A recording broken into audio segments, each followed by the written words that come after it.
Bismillahirrahmanirrahim. Assalamualaikum warahmatullahi wabarakatuh. Terima kasih atas kesempatannya. Perkenalkan, kali ini bersama saya Rizka Aulia Pravitasari, mahasiswa PBG Prajabatan Gelombang 2 dari kelas Bahasa Inggris, ingin menyampaikan hasil modul ajar yang saya rancang berdasarkan eh, konsep teori belajar, menggunakan teori perkembangan sosial, dan menerapkan pembelajaran prinsip berdiferensiasi, dan menggunakan konsep asesmen dan pengukuran yang diterapkan di dalam modul ajar. Nah, mari kita lihat bersama modul ajar yang saya buat, ya, yang saya rancang seperti ini.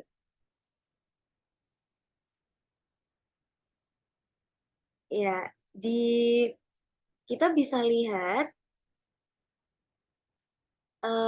modul ajar yang saya rancang ini berkenaan atau digunakan untuk fase E, yaitu pada pembelajaran tingkat SMA.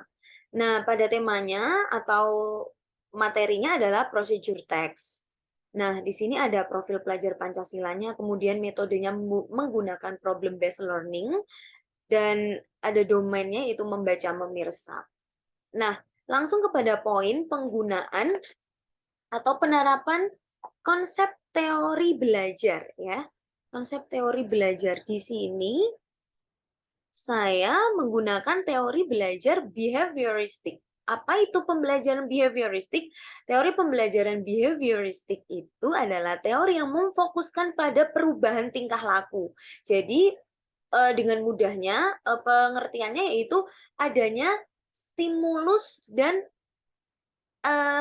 aksi. Jadi adanya stimulus yang dilakukan atau rangsangan yang dilakukan kepada seseorang sehingga seseorang atau individu itu bereaksi dan menunjukkan perubahan tingkah lakunya. Kemudian teori yang kedua yang saya gunakan yaitu teori belajar kognitif. Jadi di dalam modul ajar ini saya menerapkan teori belajar sosial kognitif. Apa itu teorinya?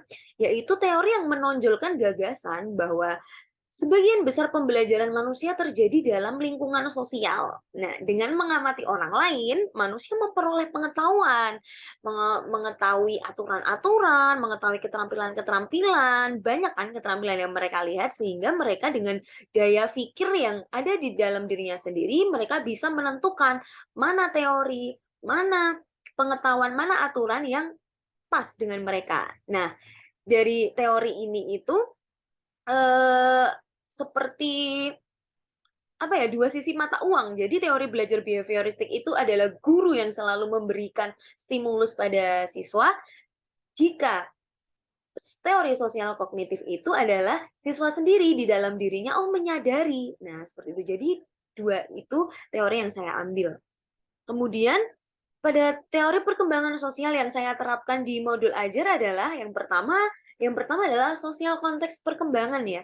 Menurut teori Bernstein-Berner, ya, eh, mengemukakan teori yaitu konteks sosial merupakan pengaruh penting dalam kehidupannya. Nah, teori perkembangan sosial ini membahas teori ekologi. Teori ekologi itu oleh Born Feinberg ini dibagi menjadi 5. Yang pertama itu mikrosistem, terkait interaksi antara individu dengan lingkungannya. Yang kedua, mesosistem, hubungan pengalaman keluarga. Yang ketiga adalah ekosistem, pengalaman mempengaruhi konteks. Yang keempat adalah makrosistem, melibatkan budaya yang lebih luas. Dan yang terakhir adalah kronosistem, yaitu kondisi sosiohistoris. Nah, tetapi di sini saya lebih menekankan pada mikrosistem, yaitu interaksinya. Bagaimana sih interaksi siswa dengan siswa lain, tentang dengan antara sesama temannya, dan interaksi peserta didik dengan gurunya. Nah, kemudian saya juga menekankan pada ekosistem, yaitu pengalaman mempengaruhi teks. Jadi nanti apa-apa yang disampaikan atau apa-apa yang keluar dari peserta didik terkait dalam proses pembelajaran ini, itu berdasarkan dengan apa yang pernah mereka ketahui, apa yang pernah mereka alami, atau apa yang pernah mereka peroleh dari kehidupannya. Nah, seperti itu. Kemudian Ada prinsip pembelajaran berdiferensiasi. Berdiferensiasi berasal dari kata different, yaitu berbeda. Nah, lalu apa pengertiannya diferensiasi ini? Pembelajaran diferensiasi adalah pembelajaran yang mengakomodir kebutuhan belajar murid. Jadi eh, karena perbedaan itu adalah sebuah keniscayaan yang tidak bisa kita hindari, maka kita sebagai guru itu harus seyogyanya, harus menjadi bijaksana menghadapi perbedaan yang ada pada peserta didik. Nah, kita menyajikan pembelajaran yang menggunakan prinsip diferensiasi. Nah, prinsip berdiferensiasi itu ada 4 aspek, yaitu aspek konten atau isi, kemudian di sini bisa dilihat yaitu aspek proses, kemudian ada aspek produk, dan yang terakhir adalah lingkungan belajar. Nah, konten itu merupakan isinya, seorang guru itu nanti menggunakan apa? Bisa menggunakan teks sebagai media cetak, kemudian menggunakan video pembelajaran mengakomodir gaya belajar siswa kan. Ini kan berarti menggunakan prinsip berdiferensiasi dari gaya belajar. Berarti visual, ada auditori, seperti itu kan. Jadi guru menyajikan video, menyajikan teks karena ada anak yang gaya belajarnya visual, ada anak yang gaya belajarnya auditori, seperti itu. Kemudian yaitu proses. Proses itu adalah perbedaan proses ketika guru itu menyajikan materi. Nah, contohnya seperti apa? Bahkan guru ceramah, kemudian guru menyajikan pembelajaran secara berkelompok. Jadi kan ada perbedaan proses. Kemudian adalah produk. Produk itu apa? Produk itu adalah luaran. Produk adalah luaran, yaitu hasil karya yang dihasilkan dari pembelajaran. Jadi siswa itu ketika mempelajari bab atau materi ini tuh dapat menghasilkan apa sih pengetahuan yang mereka ketahui sehingga mereka bisa menghasilkan sesuatu. Nah, produk itu bisa berupa video, bisa berupa PowerPoint, bisa berupa poster atau unggahan-unggahan lainnya. Nah, kemudian adalah lingkungan belajar. Lingkungan belajar ini bisa berada lingkungan belajar yang baik itu di dalam maupun di luar kelas, baik itu di kelas maupun di perpustakaan maupun di mana. Nah, itu bisa masuk dalam kategori diferensiasi lingkungan belajar. Nah, kemudian apa sih konsep asesmen dan pengukuran yang saya terapkan dalam modul ajar yang saya buat kali ini? Nah, konsep asesmen itu saya menggunakan konsep asesmen formatif dan sumatif. Formatif itu pada saat pembelajaran berlangsung, jadi saya menggunakan tanya jawab, menggunakan kuis, dan kemudian asesmen sumatifnya itu saya menginstruksikan peserta didik untuk mengisi Google Form. Ya, Google Form yang berisi soal-soal yang sudah saya buat, kemudian saya share linknya kepada peserta didik, lalu mereka berkewajiban untuk menjawab pertanyaan-pertanyaan yang sudah saya sajikan. Lalu pengukurannya bagaimana atau measurement-nya? Saya menggunakan aspek penilaian rubrik atau rubrik penilaian itu menggunakan skala. Skala dari 1 sampai 4 yang menjelaskan yang dimulai dari 1 itu kategori kurang, 2 itu cukup, 3 itu baik, 4 itu sangat baik. Nah, itu tergantung nanti dari aspek yang saya nilai dari peserta didik. Nah, kemudian kita melihat pada kegiatan pembelajarannya. Yang pertama, pendahuluan. Yang pertama, guru memberikan salam, guru menanyakan kabar. Nah, di sini ada keterangan penerapan teori pembelajaran berdiferensiasi, teori penerapan asesmen, penerapan teori belajar. Di sini ada keterangannya. Nah, yang pertama di sini itu ada praktek teori sosiokognitif dengan guru memberikan siswa ruang berekspresi sesuai dirinya seperti semangat, riang. Jadi guru itu menanyakan, memvalidasi emosi siswa. Ya, ketika akan memulai pembelajaran. Jadi di sini sebenarnya guru sudah memberikan ruang ya siswa untuk bebas mengekspresikan perasaannya saat itu. Jadi di sini ada teori sosiokognitif ya. Teori sosiokognitif di mana guru dalam belajar itu memberi ruang berpikir dan mengekspresikan emosi, contohnya dengan riang gembira, sikap positif, motivasi, semangat.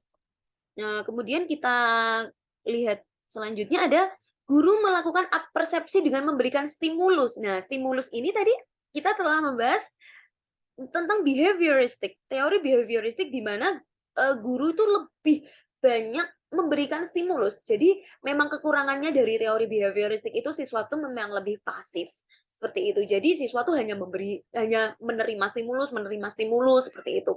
Nah, tapi langkah pertama adalah guru memberikan stimulus dengan memberikan pertanyaan reflektif ya.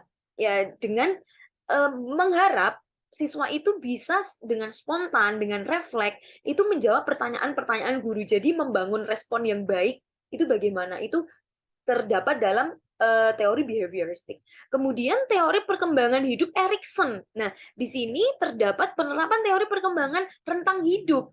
Jadi, kan ada sesi tanya jawab di sini. Apakah mereka pernah memakai produk skincare? Karena di balik produk skincare itu kan ada, eee, prosedur teks ya, maksudnya langkah-langkah how to use skincare or how to use toner, seperti itu kan, toner gitu. Jadi kan ada langkah-langkahnya. Jadi di sini tuh bagaimana sih siswa itu memiliki kepercayaan diri, tidak minder ketika menanyakan pendapat. Nah, itu termasuk di dalam identity versus role confuse yang ada pada teori perkembangan rentang hidupnya Erikson. Kemudian autonomy versus shame and doubt.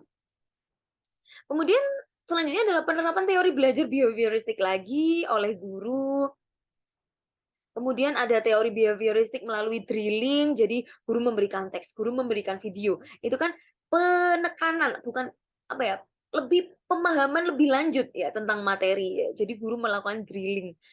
Kemudian ada penerapan pembelajaran diferensiasi. Nah, di sini kita ketemui ada penggunaan video berarti itu kan ada diferensiasi konten ya, guru menyajikan video seperti itu. Ini behavioristik lagi. Nah, kemudian ada praktek teori sosiokognitif. Apa itu? Dengan praktek penerapan teori sosiokognitif dengan peserta didik belajar diberi ruang untuk berpikir dan mengekspresikan emosi tadi ya. Seperti saya jelaskan di awal.